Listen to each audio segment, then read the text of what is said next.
Hello friends, welcome back to the channel wild travelogue. Guys, वैसे तो मेरी रणथंभौर की सीरीज स्टार्ट होनी थी, लेकिन आज कुछ इशू और केस ही ऐसा आया कि मेरे को आज का ये वीडियो बनाना पड़ रहा है। बिकॉज कॉर्बेट में एक और टाइगर अटैक हो गया है और इस बार फिर से एक फॉरेस्ट गार्ड के ऊपर अटैक हुआ है।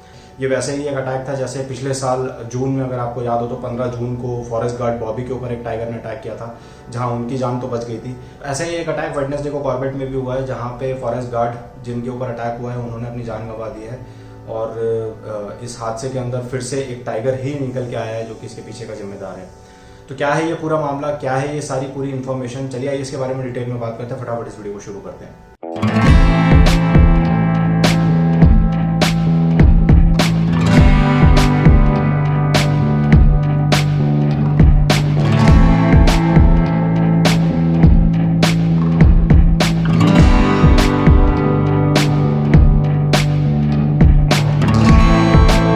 सो फ्रेंड्स, जैसा कि मैंने बताया वीडियो के इंट्रो में कि एक फॉरेस्ट गार्ड है जिनके ऊपर कॉर्बेट में अटैक हुआ है। तो हाँ जी, बात बिल्कुल सही है। और ये सारा मामला जो है कॉर्बेट की कालागढ़ रेंज के पतेरपानी इलाके से निकल के आता है, जहाँ पे वेडनेसडे को यानी कि आज से 2 दिन पहले कॉर्बेट के अंदर एक फॉरेस्ट गार्ड जिनके ऊपर अटैक हुआ है, पवन कुमार नाम था इनका, 32 इयर्स के थे। और ये अपना डेली का जो रूटीन फॉलो करते हैं, यानी कि गश्त का, यानी कि मैं कहूँ तो पेट्रोलिंग का, वो अपने पेट्रोलिंग पे डेली रूटीन पे जा रहे थे। और इनके साथ इनके बाकी 2 साथी और भी थे। और ये लोग अपना जंगल में जाते हैं और अपनी डेली रूटीन को फॉलो कर ही रहे होते हैं कि पीछे से टाइगर आता है और पवन कुमार जो कि फॉरेस्ट गार्ड थे इनके ऊपर अटैक करता है और इनको पीछे से जो है अटैक करके इनको इंजर्ड कर देता है। अब ये हमला इतना ज़्यादा घातक था कि थोड़ी सी देर के हमले के अंदर ही पवन कुमार को इतनी ज़्यादा इंजरीज आ जाती हैं पीछे से। बिकॉज जब टाइगर ने इसको पीछे से पवन कुमार जी को पीछे से अटैक किया तो उसने काफ़ी ज़्यादा इंजर्ड कर दिया और उनका अपर बॉडी पार्ट जो है वो पूरा एक तरीके से, जिसको कहते हैं ना, बहुत ज़्यादा प्रोफ्यूसली इंजर्ड किया। नेक के आसपास का एरिया और कमर के आसपास का जो ये छाती के आसपास का जो एरिया होता है पीछे साइड से, पूरा उसको जो है एक तरीके से फाड़ के रख दिया, जिसकी वजह से इतनी ज़्यादा ब्लीडिंग हुई है, इतनी ज़्यादा ब्लीडिंग हुई थी ऑन द स्पॉट ही कि ये अपनी जान नहीं बचा पाए। हालांकि जो इनके साथ में दूसरे गार्ड और थे, इन्होंने काफ़ी कोशिश करी इनको बचाने की, जो कि फॉरेस्ट के एक ऑफिसर हैं IFS, उनके थ्रू पता चला कि इन्होंने हवा में फायर भी किया ताकि एनिमल यानी कि टाइगर जो है डर के भागे, बट टाइगर ने ऐसा कोई रिस्पांस नहीं दिया। उस फायर का जो साउंड था उससे उसको कोई फर्क नहीं पड़ा, वो अपने अटैक में उलझा रहा उनके साथ। और साइड बाय साइड जो पवन कुमार थे वो भी टाइगर के साथ जूझ रहे थे, बिकॉज उनको भी समझ में आ गया था कि उनके ऊपर अटैक हो गया है, तो वो अपने आप को बचाने की कोशिश कर रहे थे। उन्होंने ऐसा नहीं था कि अपने जो है हथियार डाल दिए थे या फिर वो परेशान हो गए थे। तो ये सारा मामला चल रहा था। इधर से दोनों फॉरेस्ट गार्ड भी कोशिश कर रहे थे कि कहीं से कुछ शोर मचा के या फिर कुछ आवाज़ करके या कुछ टाइगर का जो माइंड है डिस्ट्रैक्ट करके उसको वहाँ से हटाया जाए, बट वो टाइगर नहीं हटा। उसने इंजरी उनको इतनी ज़्यादा दे दी थी कि जिससे जब तक वो हटा वहाँ से तब तक पवन कुमार जी बहुत बुरी तरीके से, उनके कुछ क्रूशल ऑर्गन जो है वो इंजर्ड हो गए थे, जिसकी वजह से काफ़ी ज़्यादा ब्लीडिंग हुई और उन्होंने ऑन द स्पॉट जो है अपना दम तोड़ दिया। हालांकि इनको, क्योंकि फॉरेस्ट गार्ड साथ में थे, तो उनने चौकी पे इन्फॉर्म किया, गाड़ी आती है, इनको फटाफट हॉस्पिटल लेके जाया जाता है। और इनको वहाँ पे हॉस्पिटल में पहुँचने के साथ ही डॉक्टर जो है डेड डिक्लेयर कर देते हैं। तो इस अटैक के ऊपर जो है काफ़ी सारे बड़े बड़े ऑफिसर्स ने कमेंट किया है। जैसे कि मैं बात करूँ तो कॉर्बेट के डायरेक्टर जो है धीरज पांडे सर, उनका भी ट्वीट आया है, जिसको देख के मुझे काफ़ी अच्छा लगा। बिकॉज आप अपने नीचे की फोर्स की रिस्पेक्ट कर रहे हैं, आप अपने नीचे की फोर्स की चिंता कर रहे हैं, बहुत अच्छी बात है। इससे बाकी लोगों को एक सपोर्ट, एक मोटिवेशन मिलता है जो कि आपकी फोर्स में काम कर रहे हैं। तो ये देख के काफ़ी अच्छा लगा। हालांकि ये एक ऐसा लॉस है किसी भी फैमिली के लिए, जिस फैमिली का ये बच्चा या फिर जिस फैमिली का ये एक नौजवान लड़का गया है, वो आप कोई भी इंसान इस दुनिया में उसको फुलफिल नहीं कर सकता। लेकिन फिर भी जब ऊपर से ऑफिसर्स की साइड से या फिर गवर्नमेंट या डिपार्टमेंट की साइड से एक आश्वासन या फिर एक हाथ बढ़ाया जाता है, तो एटलीस्ट घर वालों को थोड़ी सी जो है एक ऐसे हालात में थोड़ा सा भी सपोर्ट मिलना, क्योंकि जो इंसान एक फॉरेस्ट गार्ड की नौकरी कर रहा था, तो आप समझ ही सकते हैं वो किस स्थिति में रहा होगा। क्योंकि ये कोई बहुत ऐसी बड़ी ऑक्यूपेशन तो है नहीं जिसमें लाखों करोड़ों की सैलरी मिल रही हो लोगों को टाइप से।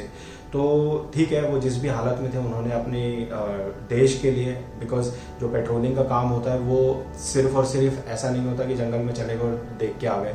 वहाँ पे आपको जंगल को भी देखना होता है, कोई इलीगल पोचिंग तो नहीं हो रही, कोई इलीगल एनिमल ट्रैफिकिंग तो नहीं हो रही, बाकी बहुत सारी चीज़ें होती हैं, जंगल तो नहीं कट रहा है। तो एक तरीके से वो देश का एक सैनिक ही है जो जंगल के अंदर, देश के अंदर जाके देश की सेवा कर रहा है, या फिर जिसको मैं कहूँ कि हमारे बॉर्डर्स पे जो सैनिक जैसे लड़ रहे हैं वैसे वो देश के अंदर जंगलों के अंदर जाके उससे रिलेटेड एनिमीज जो है उनसे लड़ रहा है।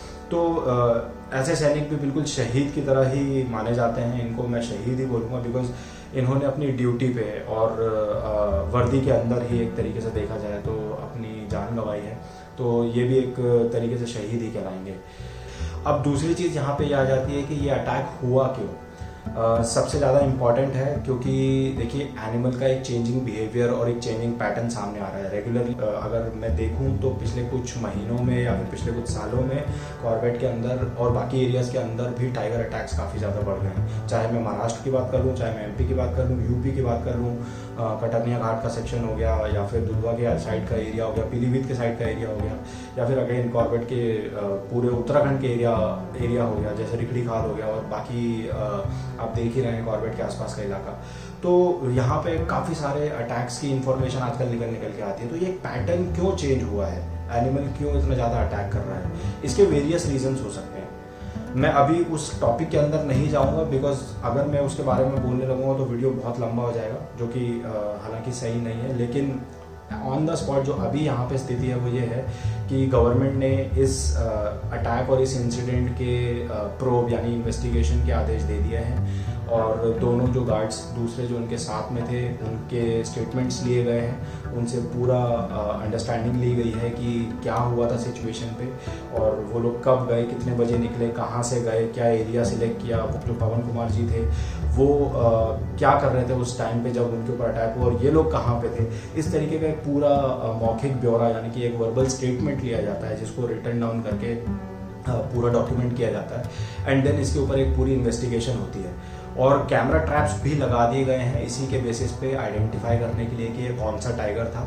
और ऐसा तो नहीं है कि ये टाइगर की टेंडेंसी क्रिएट हो जाए आने वाले टाइम में और भी लोगों के ऊपर अटैक करने के लिए, क्योंकि ये काफ़ी ज़्यादा डेंजरस हो सकता है। तो गवर्नमेंट ने अपनी तरफ से इन्वेस्टिगेशन शुरू कर दी है, कैमरा ट्रैप्स लगा दिए हैं, और जो है वहाँ पे रेगुलर जो है अभी फॉरेस्ट वालों की गश्त चल रही है टू आइडेंटिफाई दैट टाइगर कि किसने ये अटैक किया है। एंड जैसे ही ये कुछ पता चलता है, डीएनए रिपोर्ट्स वगैरह आती हैं, तो उसके बाद जो है गवर्नमेंट नेक्स्ट एक्शन लेगी, डिसाइड करेगी। हालांकि इसको मैनीटर नहीं कह सकते, मैं फिर से रिपीट कर रहा हूँ, यहाँ पे कोई मैनीटर का केस नहीं है, यहाँ पे सिर्फ एक टाइगर अटैक हुआ है। तो कोई भी इंसान अगर इसको मैनीटर का अटैक बोलेगा तो ये एक फॉल्स स्टेटमेंट होगा, क्योंकि वाइल्ड लाइफ प्रोटेक्शन एक्ट के अनुसार अगर चले, जैसा कि मैं पास्ट में कई बार बता चुका हूँ, ऐसे आप किसी भी टाइगर को मैनीटर डिक्लेयर नहीं कर सकते सिर्फ एक ही इंसिडेंट के बेसिस पे, जस्ट बिकॉज कि उसने अटैक कर दिया।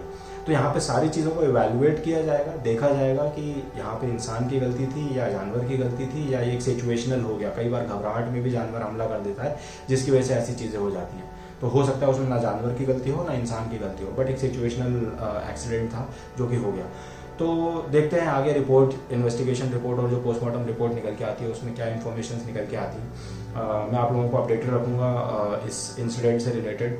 तो अगर आप इस चैनल पे नए हैं तो इस चैनल को सब्सक्राइब कर लीजिए और बेल आइकन को दबाना मत भूलिएगा, ताकि आने वाले सारे वीडियोस की नोटिफिकेशन आपको मिल सके, और मैं इस वीडियो या फिर इससे आने वाले और रिलेटेड जो वीडियोस हैं उनकी सारी इन्फॉर्मेशन आपके साथ शेयर कर सकूँ।